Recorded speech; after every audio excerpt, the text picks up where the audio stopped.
Welcome to session 8. I'm assuming you've just watched session 7, or you remember still what was on it, and we told you then that we're redoing both 7 and 8 because of some things that we learned in the process of doing 7 and 8 that we needed to correct, and I think that you have that on your mind. Certainly we have it on our mind, because we not only are redoing 7 and 8, we're doing 7 and 8 in pretty much back to back the same way that we did them yesterday. I want to share with you a little bit of intimate information with us, because this is Christmas Day, and we're together, at least most of our classroom, and we decided to try to get together today, and so we're for the most part in one place and working on these sessions at that time, and we'll have our experiment or our consuming together later in the day to be able to spend a little time together. And I'm going to ask the cameraman that has the camera on me to pan across these members of the classroom that are over to the side as I talk for a moment. And because I want you to get just a moment's glance at some of the class that's sitting there. They look pretty sober, don't they? They pan them once more and maybe they'll crack their faces. You need to get up on their faces instead of there. Get where we can see their faces. Try that once again. Okay.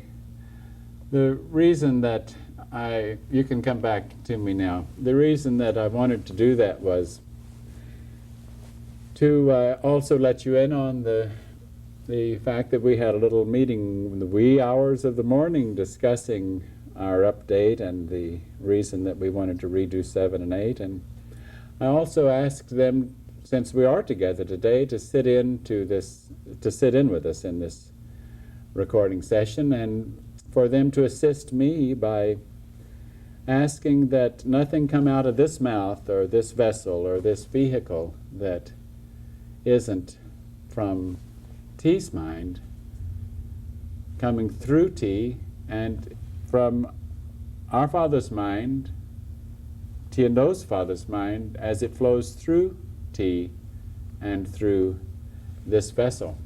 If they concentrate on that and help me by remembering that, then maybe we'll be less likely to enter into subject matter that is unnecessary or irrelevant or not on the subject.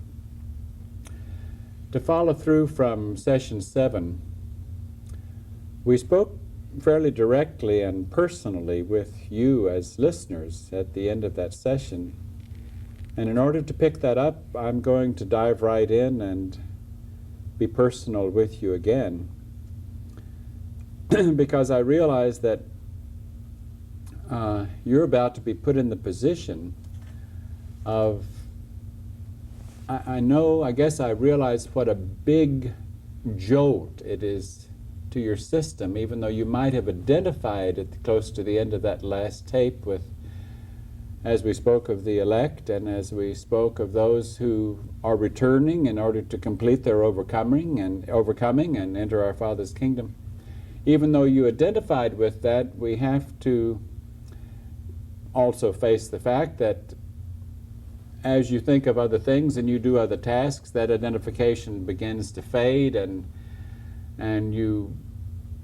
the forces and thoughts of this world have you question, goodness, if I've lost my mind and what is going on, and that's something, I'm not sure I need to watch that next tape because I could be going down a dangerous road.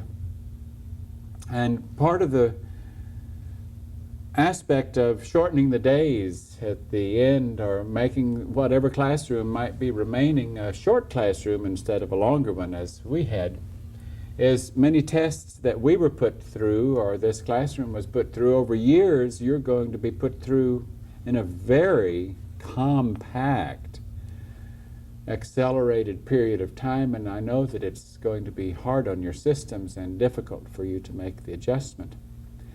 And I'm going to go right ahead and even bring up another aspect of it that will make it even more difficult for you. But in a sense, it might make it easier for you because we're facing the facts. We're getting right down to reality.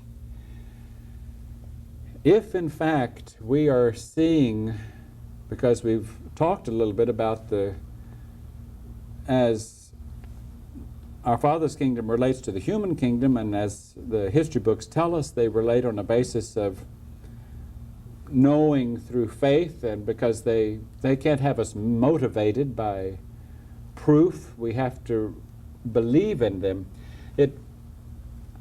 If you come this way, if you correspond with us, or you let us know that this is something that you must do, and you want to start identifying with us as wanting to be a child in that kingdom and wanting to rid yourself of your humanness, then you're very quickly going to also realize that you're going to be, in a sense, submissive. You're going to kind of present yourself as putty in our hands because we're representing that kingdom.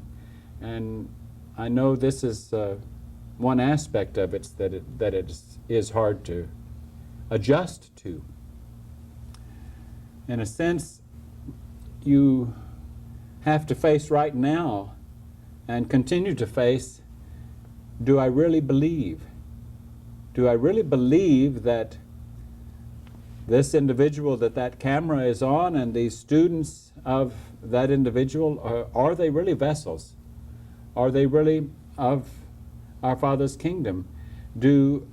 Are they functioning that way? Is the information that is coming through them that information that I can recognize as from my Heavenly Father's kingdom?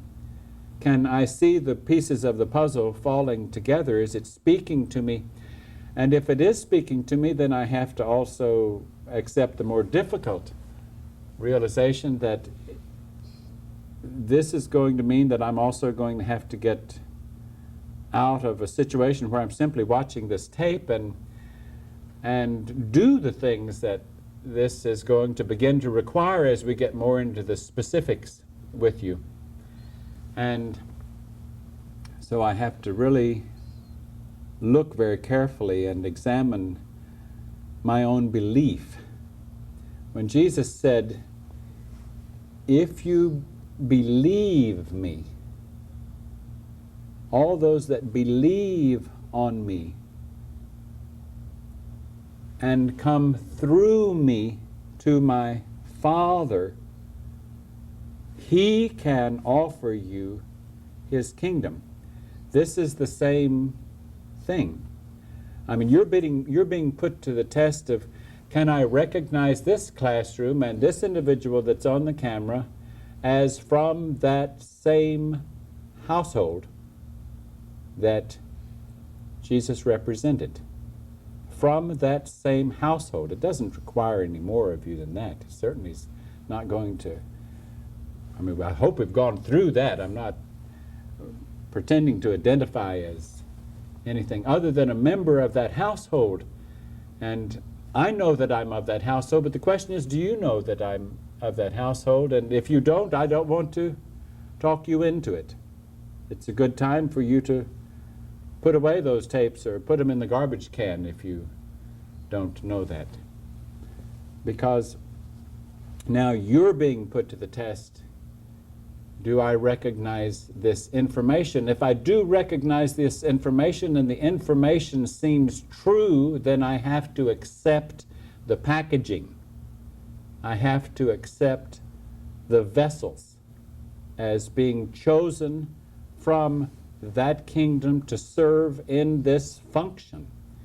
Now, in reality, that means that I'm actually going to take instruction from the students and from the one that said I'm Doe, and that instruction is going to get down to specifics and very literal and very mundane, and is going to give me help in ways I never thought that would be necessary in an overcoming process. I mean, the spelling out of the menu that I might consume, or the objects that might be purchased to use to brush my teeth with, and when I bathe, and how often. You know, one of the helpers here brought up that the way we discussed partnerships, or maybe this is on one of the tapes that we've decided not to use, and we'll discuss it again, but they thought that the way I expressed it, you might be confused and think that partnerships go into the bathroom or to the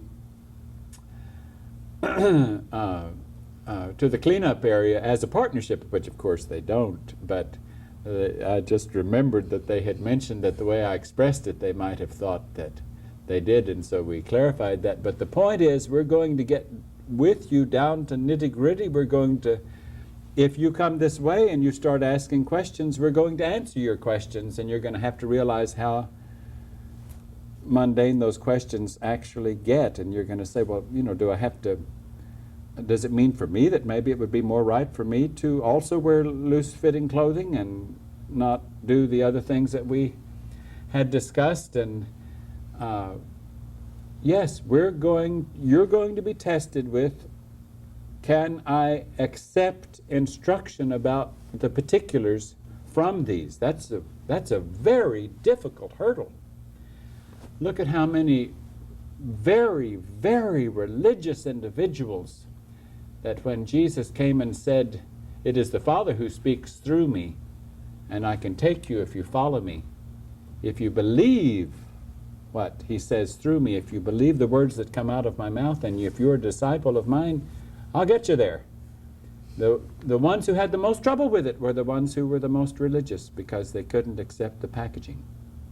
Because the packaging that Lucy had sold, or Lucifer had sold them, was so tinted and so Old English and so wrapped in such spiritual packaging that it was unrealistic, and it was like it had to be fulfilled. It's like wanted the bells to ring and the heavens to move and to be the beginning of a Spielberg film, something that was really showed all the miraculous aspects. It certainly couldn't be like somebody sitting on a tape telling me that they've come from the kingdom of heaven to help me get there, and that in order to get there, I'm going to have to literally and actually face all the little things, the little habits that I have, and change them in order to be a crew member and learn what crew membership really is.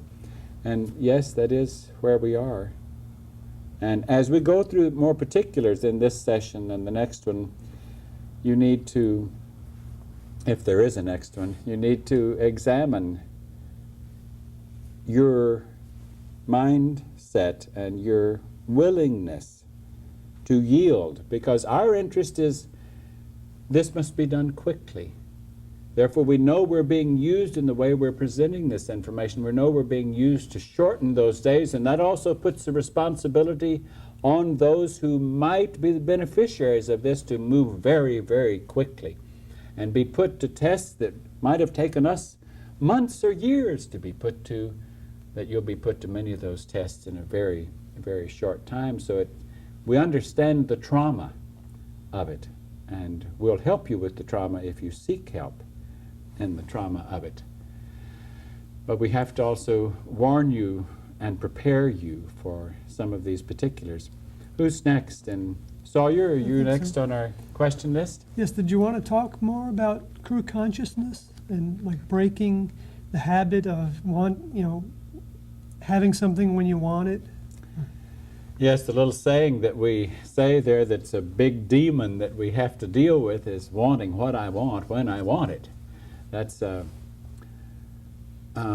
sounds kind of funny and a play on words, but it is a very real demon that most of us have to deal with in overcoming.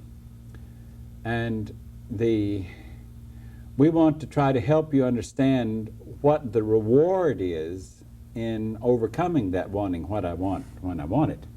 And a parallel that we can use in approaching that issue is the astronaut program and the human space program, or NASA's program.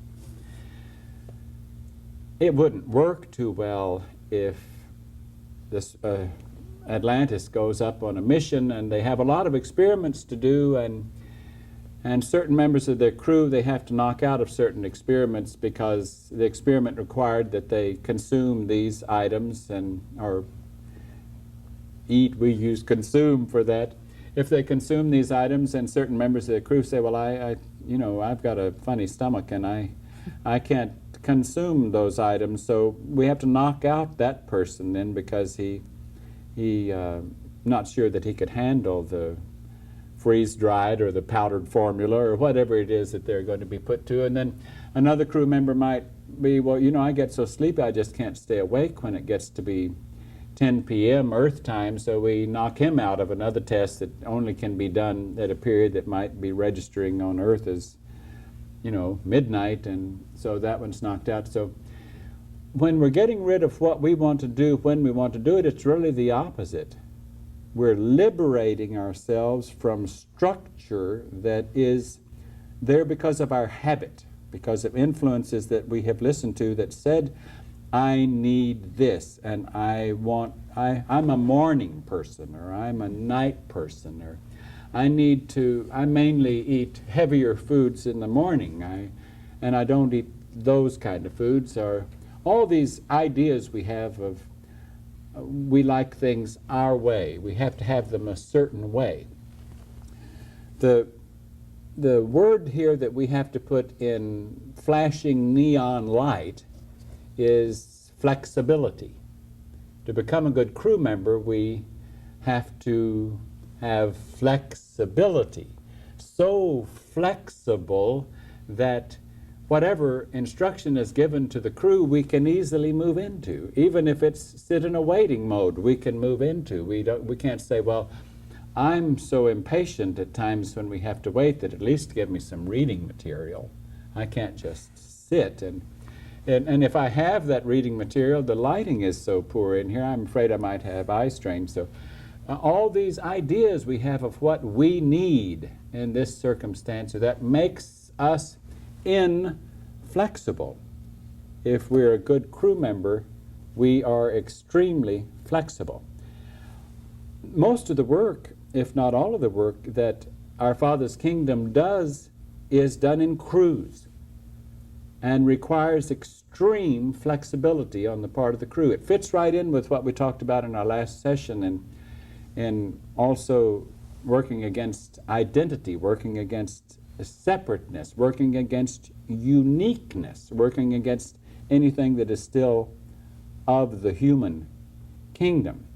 Therefore, if what is of our Heavenly Father's kingdom is manifest to us in terms of in mundane ways as instruction for a crew of what a crew might do, what their schedule might be, what they might consume in any particular given period of time, it's not as humans look at the kingdom of God and think that, well, if this is given to someone consumed, then that must be morally or the godly way to consume. Thinking that it's, here again, it's that old English and that fancy packaging or that spiritual approach to it. They can't think of the kingdom of God as being very practical, very realistic, and just facing issues as tasks come up. Now, if we receive instruction for a crew, then the crew, if it's going to work together, has to be made up of several appendages of the crew as a whole, so that they look to each other. They don't trust their own judgment. They say, what about this? Is this a cup and a half of this? Is this a level tablespoon of that? Is this 3 inches of that? Is this? They don't trust their own judgment because they know they can see things wrong. They can be inaccurate. So part of crew procedure then becomes having a check partner, someone to check with, and that always extends. That partnership then checks with another partnership and so forth, so that whenever it isn't, they don't feel that it can trustworthily be stopped at that moment of checking, then they go to a greater moment of checking or greater extension of checking. So think long and hard about this business of all the ramifications of what I want to do, when I want to do it, and how that limits me, how that restricts me, how that knocks me out of being able to serve with a flexible crew that has an agenda, a task to perform. And in our Father's kingdom, the particulars about that task aren't all given up front.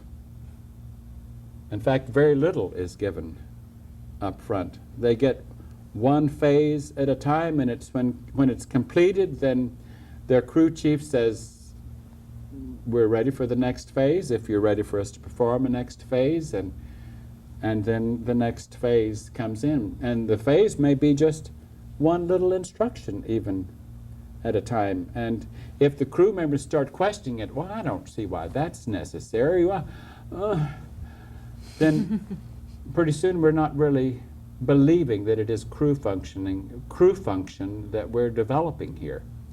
We're interpreting it at a different level.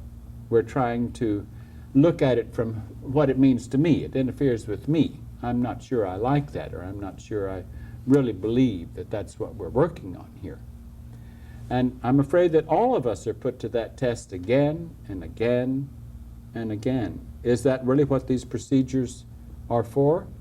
Because I don't know if we've discussed it, but our procedures change, and they change, and they change.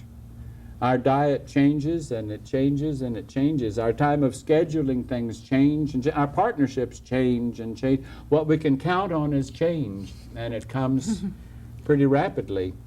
And change gives us new opportunity to be more flexible, that neon word, and so that a crew member can function well as just an appendage, or as we use the illustration of a cog in a wheel or a spoke in a wheel, that if the wheel has a function to perform, then one spoke shouldn't sing louder than another spoke or require certain attention that other spokes don't require, or have in its mind something different.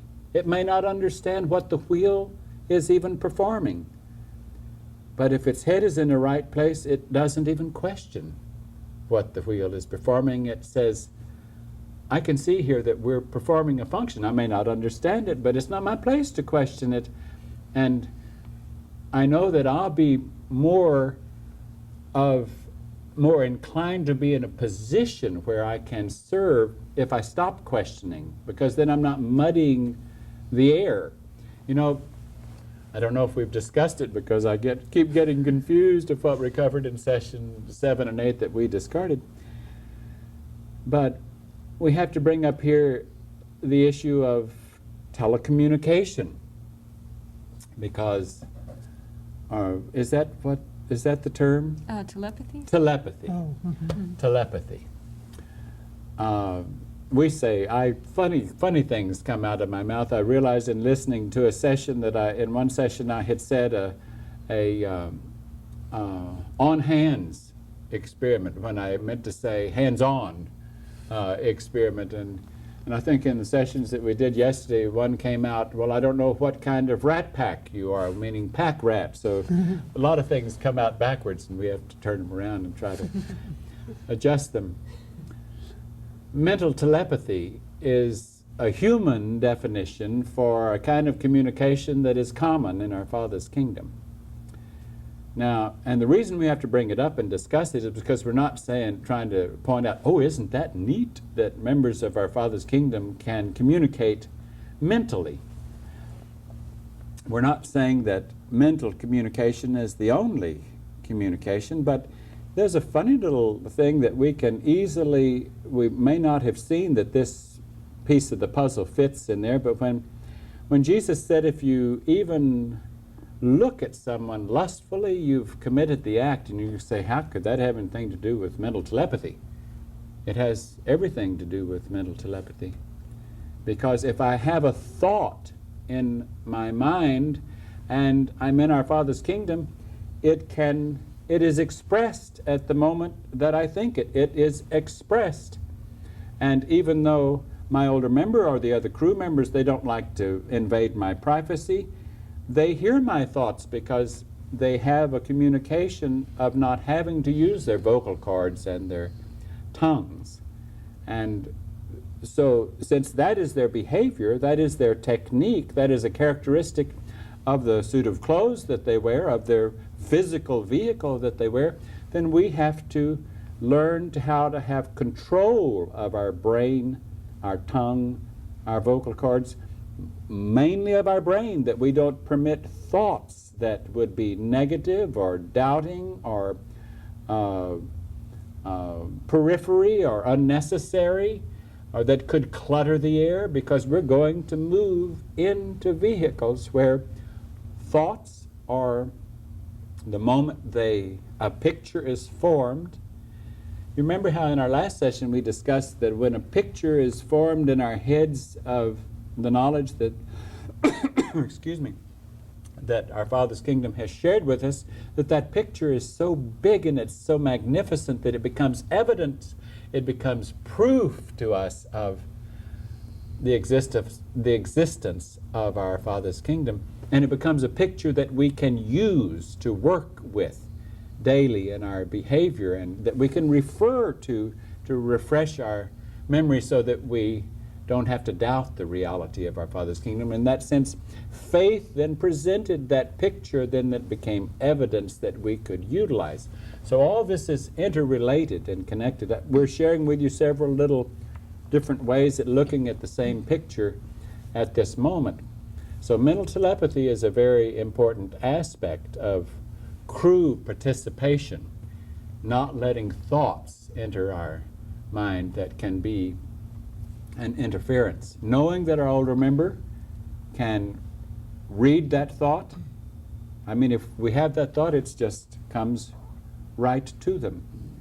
So we don't want to be screaming, "Oh, I don't understand what's going on here," in our thoughts. Why don't you explain to me what I'm doing here? You told me to do so-and-so, but you didn't tell me why.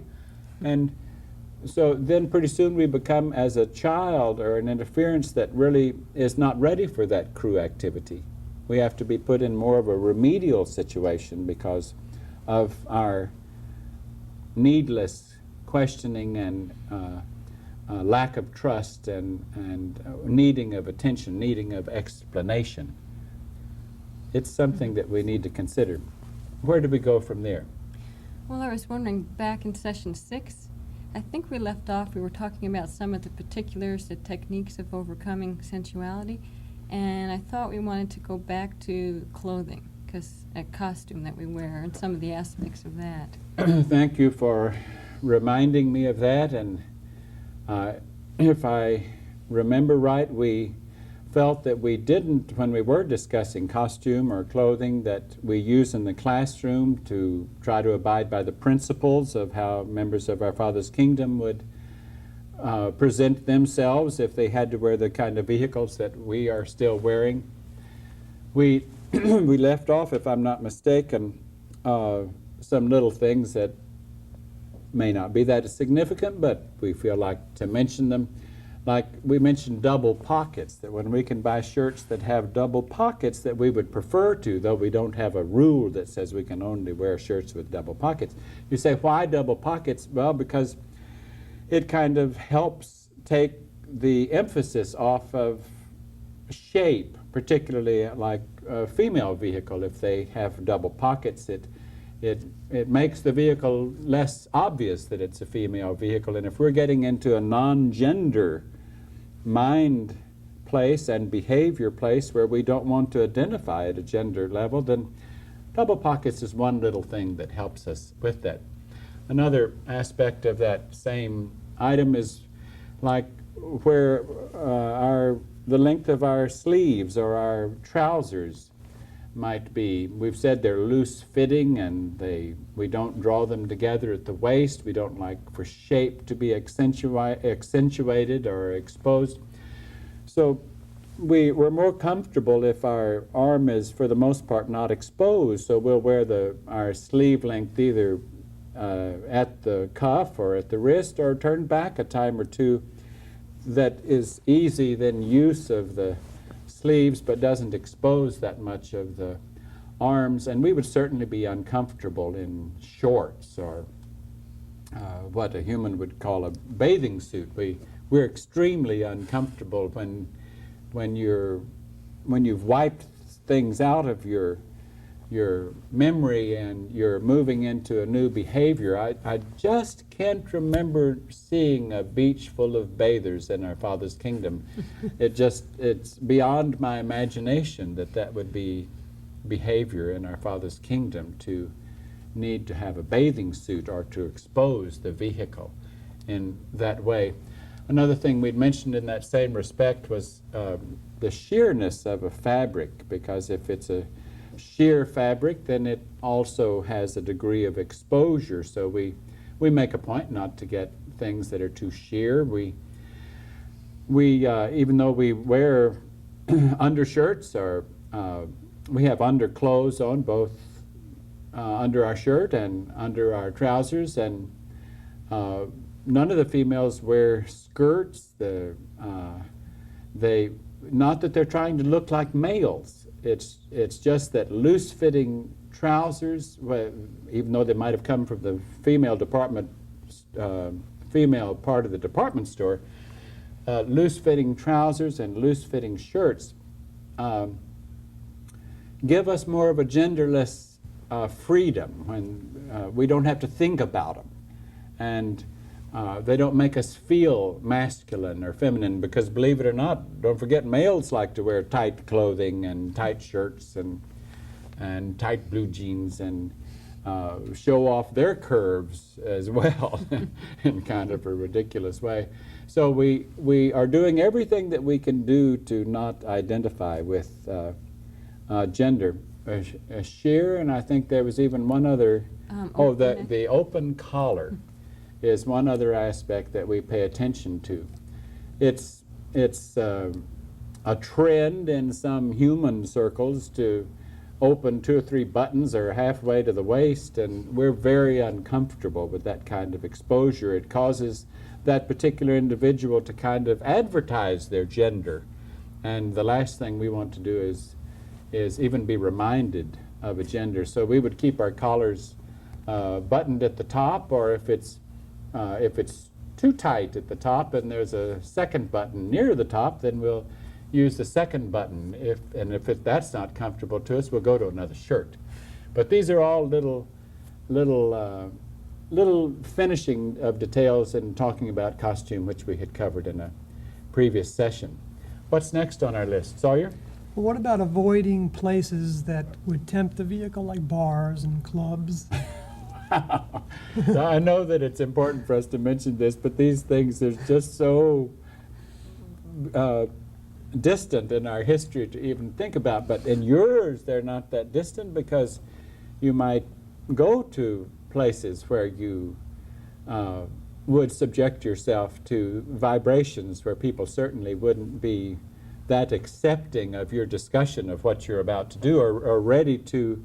How could you be consistent with your new mindset if you're in a bar or someplace where the vibrations are that of intoxication, or thinking the kind of conversation that goes on in a bar, whether it be of the NFL game or the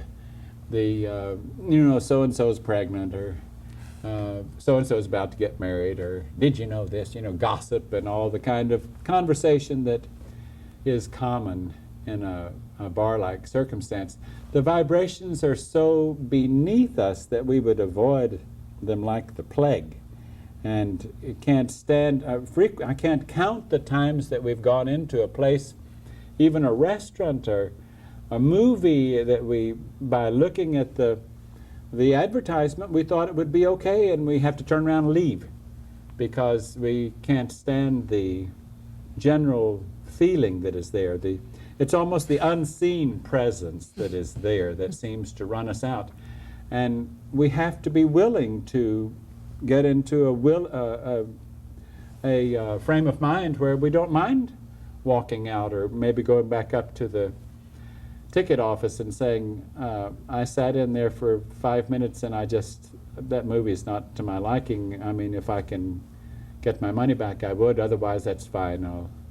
I'll leave. But I can't count the times that we have done that at movie theaters or at restaurants or other places that we might go. Even, I'm afraid we've even visited churches where the same thing has happened, where the thing that people would talk about would sicken our stomach because it would be so unbecoming to the instruction that we have received in our changeover from human kingdom to our Father's kingdom. So the answer is yes, we avoid places that could pull us back into the world, and we try to confine our places to things that are uplifting, at least objective, and not threatening to us. We don't try to subject ourselves to tests unnecessarily by saying, well, I've outgrown that, I can handle that. We don't ever trust that. We make a point not to trust it. What's next on our list? June? What about the structure of partnerships? How is that determined? Well, that's a very, very useful tool in the classroom, and it's a very important topic to us. Partnerships, partnerships, partnerships. They are valuable, valuable, valuable. We told you a little bit ago how they can change frequently. We've learned from experience that it helps to have a partnership, since a partnership is two individuals or sometimes three individuals who have asked their other partners in that partnership to help them in their overcoming. They ask that part of a partnership is to involve the other person in assisting you in your task of overcoming. Now, if it can't be done in sincerity, then it's a pretty lousy partnership.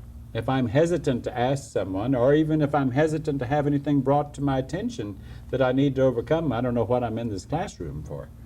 So if I'm trying to overcome the world, then I want all the help I can get. And certainly a partnership is a place where I can get help in my overcoming. So it's true that in a partnership, the members of that partnership, be it twos or threes, it's interesting as you think in terms of the New Testament how Jesus sent his disciples out in twos or threes because he knew it worked as a neat partnership.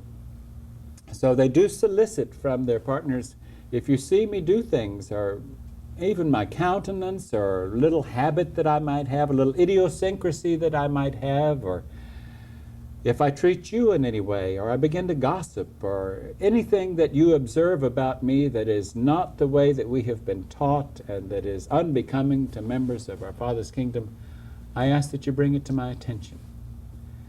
And then, but what if we were in a situation where one partner is pretty sensitive emotionally and they have a hard time dealing with it if the other partner brings it up in a way that hurts their feelings? So even though the one partner is trying to learn not to respond that way and not be so easily hurt, they have to get past that. On the other side of the fence, the person who is not very diplomatic in bringing up something that needs to be overcome has to work very hard at learning to be diplomatic, and also has to question their judgment department. Am I seeing a lot of things critically that maybe surpass our teaching and our instruction, and maybe it's me, maybe it's still my humanness that is finding fault here by some judgment at the human level, and instead of the way I've been taught by my teachers or my older members. So you can see all the ways that can work. One aspect of a partnership that is so valuable is to not have a partnership made up of two individuals that could easily fall back into being attracted to each other at the human level, or in an emotional involvement, or in a sensual involvement. I mean, you see June and Sawyer here, and male, I'm sorry I said that, because they are not, but to appearances their vehicles are. And Sawyer still sees with his eyes, even though he's trying to train his eyes. If he lowered his vibrations, his eyes could see remnant of female vehicle, and vice versa. June could see remnant of male vehicle. And so it's an important factor to, certainly for the most part, to not place vehicles in a partnership where because they are not partnered, even though they have been given tasks where they are partnered for a period of time. They are partnered in the aspect of serving as teleprompter and helping me in this task. But when this task ceases, or the session is over, or they're not studying for the session, then they go back to their other partnership, which might have become, their various partners might be partnering for that period of time. But I'm just trying to help you understand that we don't put people in partnership situations that would test their overcoming, or put that to the test unnecessarily. So if I'm still dealing with, even if I don't think I'm dealing with, but my teacher might realize that I'm still dealing with, then we wouldn't be partnered in a relationship where it's male-female. And we take all things into consideration as to how the vehicle might have had its orientation, whether it was heterosexual or homosexual, because in our Father's kingdom, those words don't mean any different than orange or apple. I mean, they have no more significance than that. They're two pieces of fruit, orange and apple. And as far as our Father's kingdom is concerned, that's two aspects of sensuality, reproductive activity, side issues of the human kingdom that is completely inappropriate, not therefore bad and ugly, but it's not done. It's not needed. It's not a behavior that is there. Remember, babies are not born in that kingdom from a female's womb. And remember, babies are born from the human kingdom as adult humans, and they become babes in that kingdom. That's the way that works. So everything we can do to make a partnership work, we don't like to put them to the test. If let's say sometimes partners might be so much of the same mind and the same faults and not be able to recognize those faults, that it doesn't work. If one person is given to lack of restraint and being too boisterous, and they're partnered with someone else that has lack of restraint and they're too boisterous and they're careless and they upset things, not meaning to, and they can't really help each other that well because they don't see those things. So it helps to kind of calculate, and we get instruction to calculate a partnership in areas that they can be helpful to each other. And never can one partner cover all the needs of another partner. That's part of the reason why partnerships are frequently changed in order to have us, what are we trying to become? Flexible in neon signs, so that we can serve as a crew member without having to require special attention or having to deal with things. What's next on our list? Sawyer? Well, can you talk about how death and disease, this is, I guess, off the subject of sensuality, but death and disease can bring you closer? I think that we should address that, and because it can help us understand. Well, let's take what we have talked about, how in our Father's kingdom, death is not when the vehicle falls away. That when the vehicle falls away, it has little or no effect on the soul. And death only applies to the soul. So when a vehicle drops, it's not affecting the soul, then death does. But humans use term when the vehicle falls. Now there is a little bit of something that happens when we lose the vehicle that can help us, because frequently when a person is traumatized because they're about to lose their vehicle, that they turn closer to God, or they try to clean up their act a little bit and examine whether or not they are maybe going to their Creator, or that maybe this world is over for them, and so they're wondering about, well, let's face it, there's not much time they can make much significant change in their behavior or their likes and dislikes or becoming a crew member, but they can start trying to get a little closer in their consciousness to their God. They can start to examine their values, and therefore if that soul then leaves that vehicle, while examining that, then that means that that soul, as it enters another leaf of the human perennial plant, that it has a clean start, it has a fresher start with a goodness consciousness, looking to try to be something good. Or it may not have left that previous plant with that consciousness, and it would not enter with it. But death can be taken advantage of in the same way a so-called terminal disease puts us in the same thinking.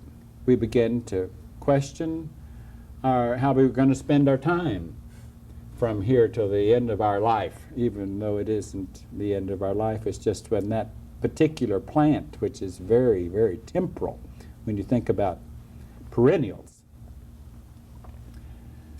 But it can be used to get us closer, so that even AIDS or any contagious disease, any disease that is big on the list, or that humans might put in the category of plague, and can be thought of as a definite positive.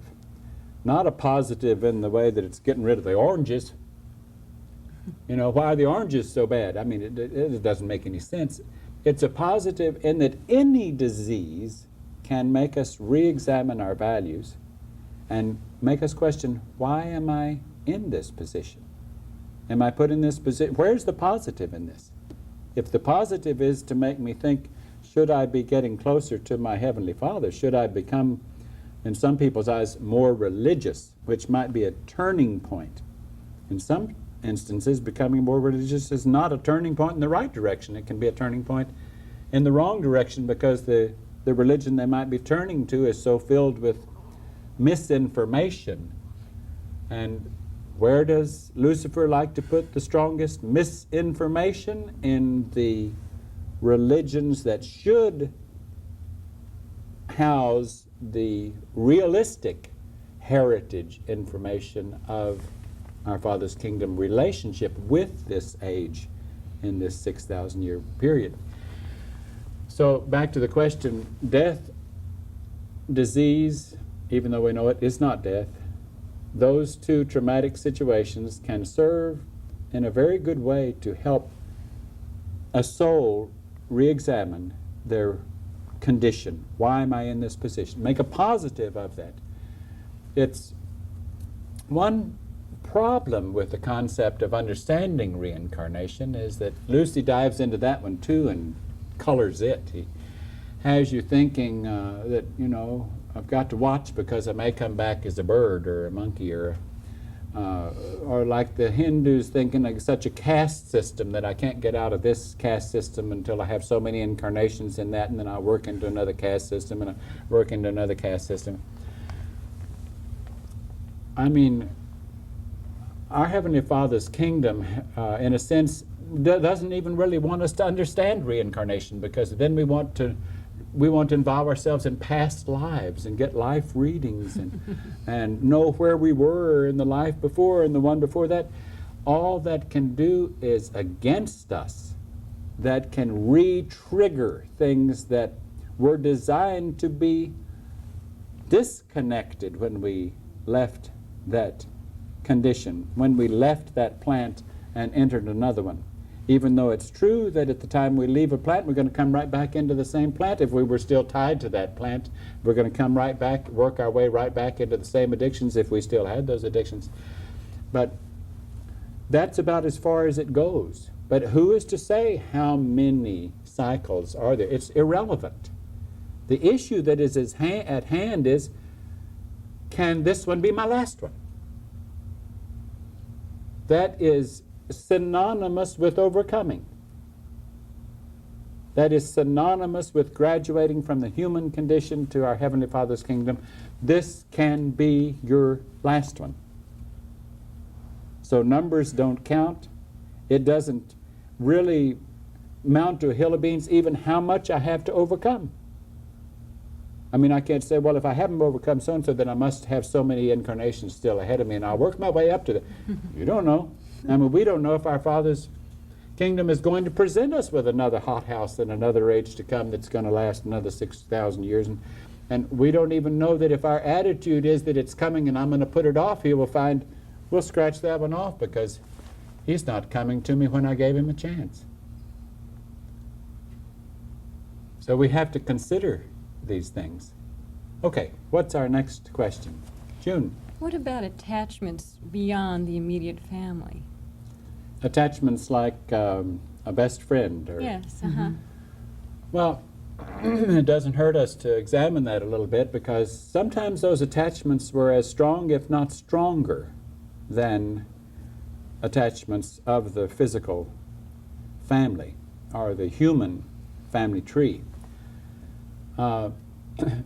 Anytime there's an attachment, we were just talking about reincarnation.